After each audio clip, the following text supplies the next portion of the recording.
Hi friends, పొద్దుగాల వెంబవాడ దేవస్థానం నుండి చెప్తాను. ఆంధ్రలతో ఫైట్ చేసి తెలంగాణ సాధించుకుంటే బాగా సుఖపడతాం అనుకున్నా, కానీ పెనం నుంచి పొయ్యిలో పడ్డట్టు అయింది. ఎందుకంటే నేను యాక్చువల్లీ కార్పెంటర్ను. అప్పుడు పెద్ద నోట్లు చూసుకోండి కలిసి ఉన్నప్పుడు. ఇప్పుడు ఆటో నడుపుకుంటున్నాను. ఆటో కిరాయికి వచ్చిన అన్నీ చిన్న నోట్లే. ఓకే, ఇట్లా ఎందుకైందంటే మన తెలంగాణలో మొత్తం వేరే స్టేట్ వాళ్ళే కనబడతారు. ఎటు చూసినా హిందీ మాట్లాడుకోవాలి. యూపీ, మహారాష్ట్ర, వేరే స్టేట్ నుంచి మొత్తం వాళ్ళు ఉన్నారు.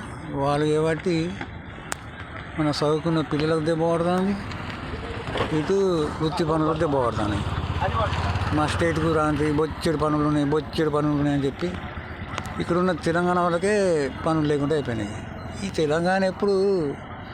తెలంగాణ మనసు సుఖపడతట్లేదు, బయట వాళ్ళ కోసం ఉన్నది.